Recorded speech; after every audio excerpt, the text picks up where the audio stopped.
Salam, hər vaxtınız xeyir olsun. Bugün sizlərlə Məmməd Arazın Əsgər məktubu şeirinin izahına baxacağıq. Əvvəlcə qeyd edim ki, şeir lirik növdədir. Şeir vahidi bənddir və heca vəznində yazılmışdır. İndi isə keçək misra-misra təhlillərə. Əsgər məktubları alıram hərdən. Deməli, müəllif hərdən əsgər məktubları alırmış. Yəni, tez-tez deyilsə, bu da yanlış olacaq. Hərdən alırdı bu məktubları. Və bu məktublarda məhəbbət, cəsarət, dəyanət öz əksini tapmışdı. Bu məktublar bu amillərlə, məhəbbətlə, cəsarətlə, dəyanətlə doluydu. Və müəllif bir müqayisəyə yer verir. Deyir ki, neçə tərifçinin təriflərindən bir əsgərin məktubu daha gərəklidir. Niyə tərifçinin tərifləri ilə əsgər məktubunu müqayisə edir və üstünlüyü əsgərin məktubuna verir? Çünki tərifçinin təriflərində mübaliğə, şirtmə var, yəni səmimiyyət yoxdur. Amma əsgərin məktubları daha ürəkdən yazılıb, orada bir səmimilik var bu məktublarda.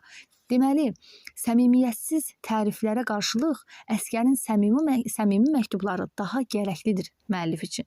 Növbəti bənddə müəllif qeyd edir ki, əsgər nə istəyir? Deməli, əsgərin istəyinə yer verilib. Bir təzə nəğmə istəyir. Nəğmə sözü şeirin digər bəndlərində də dəfələrlə keçir və bizə ilk baxışdan elə gələ bilər ki, nəğmə burada elə sırf öz həqiqi mənasında, yəni bir mahnını ifadə edir. Axı, əsgər mahnını nə edirdi? Bir səngərdə duran əsgər. Burada nəğmə deyəndə əsgərə göndərilən məktublar, o məktubların içində ananın, atanın, ola bilər həyat yoldaşının, nişanlısının ona ünvanladığı gözəl sözlər, ona inam, həmin sözlərdən bəhs olunur. O nəğmə deyəndə sırf əsgərin istədiyi, ona motivasiya verəcək o cümlələr idi. İstədiyi budur əsgərin. Yəni nəğmə deyəndə mahnı, musiqi düşünməməliyik. Nəğməsiz darıxır əsgər tüfəngi. Deməli, o ki, səngərdə duran əsgərlər ki var, onlar o anadan, atadan, öz yaxınlarından həmin sözləri eşitməyəndə sanki darıxırlar. Həmin nəğmələrsiz, həmin o məktublarsız əsgərlərimiz darıxır. Hətta əsgərin özü yox, onun tüfəngi belə darıxır. Əsgərin tüfəngi darıxır.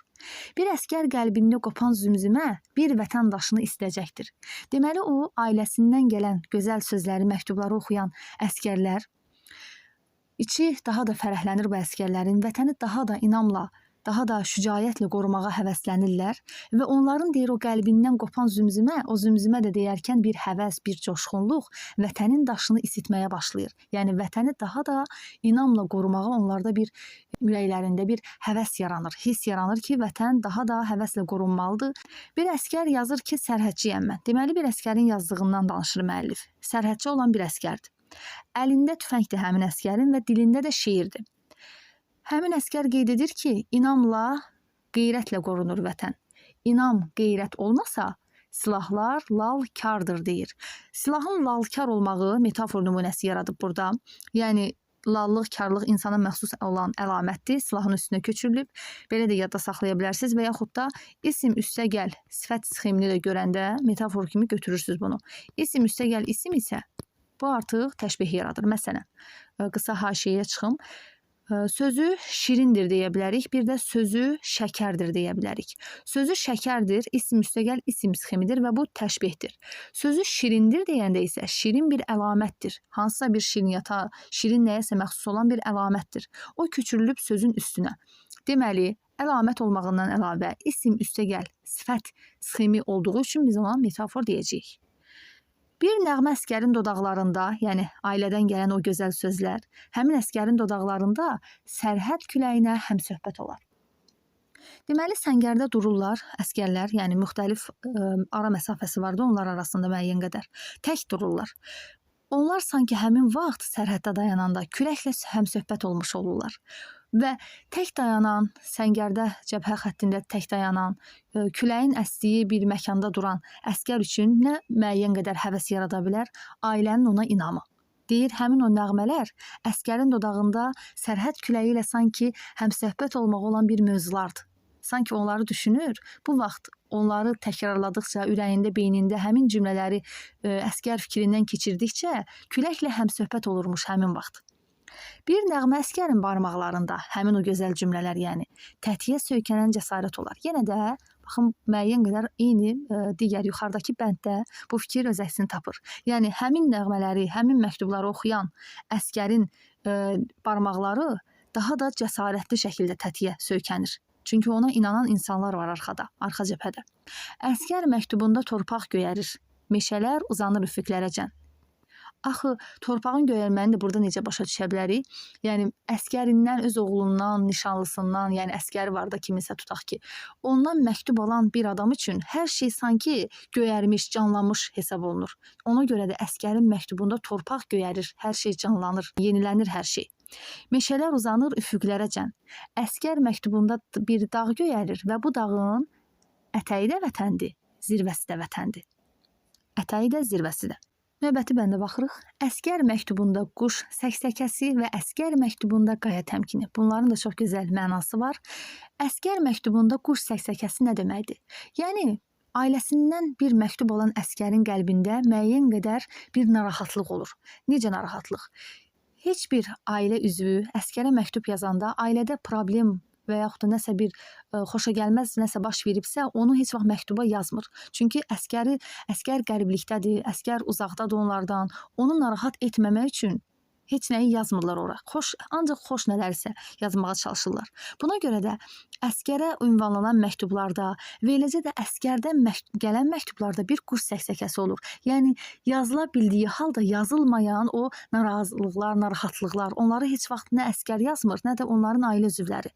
Əskərin özü də yazmır. Yəni, başına hansısa bir çətinlik də belə gəlsə, onu yazmır həmin məktublara. Və əskər məktubunda qaya təmkini. Yenə də indi dediyim sonuncu cümlə. Çətinlik belə olsa, onu yazmamaq. Bir qaya təmkini duruşu göstərmək məktubda. Hər bunda, yəni qaya təmkini onun necə vüqarla durduğunu göstərir. Çətinliklərə məğrurluqla sinə gərdiyini ifadə edir. Bir nişan həsrəti var həmin əskər məktubunda. Yəni, nişanlısına yazacağı məktubda daha çox bu özünü göstərir. Bir toy həvəsi var. Bu da eyni. Hər sətri keşikçinin nidası kimidir. Yəni, hər sətri o qədər igidliklə, məğrurluqla, təmkinlə yazılmışdı ki, doğrudan da bu misralarda bir qaya təmkinini oxucu hiss edir. Yəni, onu oxuyan insanlar. Nida, keşikçi nidası kimi durubmuş sanki. Növbəti bəndə baxırıq. Əskər məktubunun cavabı çətin və əskər məktubunun cavabı həm də asan. Burada bir təzad var. İndi, yəni bir məktub həm çətin olsun, həm də asan olsun. Burada əslində nəyi nəzərdə tutmaq istəyib? Tutaq ki, əskər məktubunun cavabı çətindir. Yəni, və yaxud da asandır. Əskər necə yazır anasına? Tutaq ki, deyir ki, necəsiz? Nə var, nə yox, məsələn.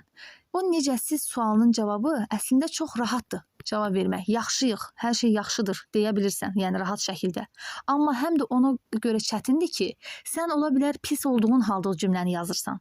Ailədə, məsələn, problem yaranar, nəsə bir xoşagəlməz hadisə olar. Onu ailədə, yəni atadır, anadır, bunu yazmırlar əskərə. O necəsiz sualına sadəcə yaxşıyam, hər şey yaxşıdır, narahat olma kimi cavablarla, yəni cavablandırırlar. Yəni cavab ona görə çətindir ki, baş verən hadisəni oğlana yazmırlar, əskərə yazmırlar.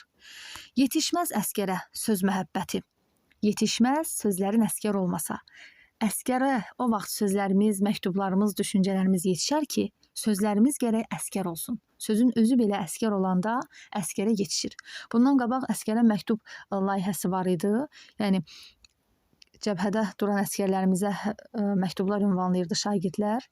Yəni, onları həvəsləndirmək üçün öz ürəklərindən gələn gözəl sözləri onlarla bölüşürdülər və əskərlər buna çox sevinirdilər. Həmin o məktublara əskərlər çox sevinirlər. Allah bütün əskərləri qorusun, hamısı sağ-salamat evlərinə qayıtsınlar.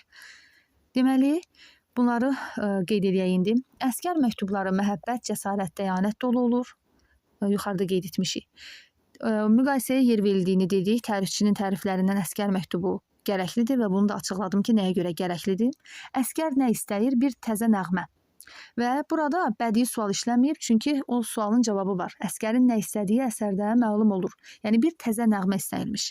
Əskər məktubunda qeyd edir ki, bir əskər sərhədçidir, vətən inamla, qeyrətlə qorunur və bunlar olmasa silahlar lal kardır. Bir nəğmə əskərin barmaqlarında, yuxarıda qeyd etdiyimiz nəğmələr, tətiyə söykənən cəsarət kimi mənalandırılır. Əskər məktubunda göyələn dağın ətəyi də vətəndir, zirvəsi də vətəndir.